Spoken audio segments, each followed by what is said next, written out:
ছোট বোন চুলে দিবে, তাই আম্মু আজকে মেহেদি বাটলো। তাই আমিও চিন্তা করলাম আমিও এই ফাঁকে একটু দেই, কারণ আমি চুলের কোনো যত্নই দিই না, না দিই মেহেদি, না দিই তেল, না দিই অন্য কিছু। আসসালামু আলাইকুম এভরিওয়ান, কী অবস্থা সবাই? আশা করি তোমরা সবাই ভালো আছো।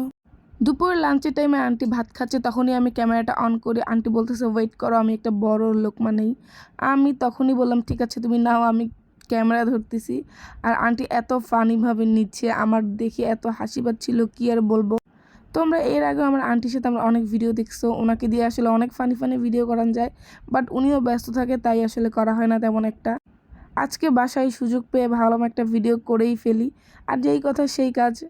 তারপর আন্টি আমাকে বলতেছে তুমিও নাও। আমি তো নিই নাই ভাই, কারণ হলো যে মাঝে মধ্যে আন্টি আমাদেরকে সবাইকে ভাত খাওয়াই দেয়, আর উনি যখন খাওয়াবে ওই এক লোকমাতেই পেট ভরে যায়।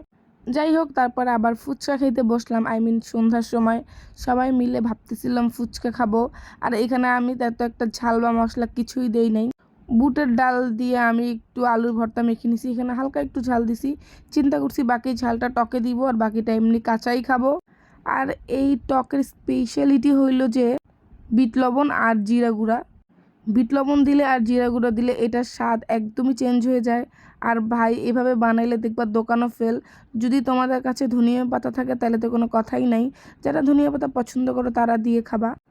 এখানে আমি ভাজা মরিচের গুঁড়া দিয়ে দিলাম, শুকনো মরিচের গুঁড়ার সাথে ডেকোরেশনের জন্য একটু পেঁয়াজ আর একটু কাঁচা মরিচ, সাথে অবশ্যই কিন্তু জিরা গুঁড়া দিবা, তাহলে দেখবা যে কি মজা লাগে। তারপর ছোটো বোনকে বললাম যে নাও তুমি খাও, আমি একটা ভিডিও করেও খাচ্ছিল আর হাসতেছিল, কারণ আমি ক্যামেরা অনেক ক্লোজে ধরছিলাম। তো যাই হোক, তারপরে আমি টেস্ট করলাম, ভাই এত মজা লাগতেছিল, মনে হয় যে নিজেই একটা ফুচকার দোকান দিয়ে দিই। তো কেমন লাগছে জানাবো। Thanks for watching.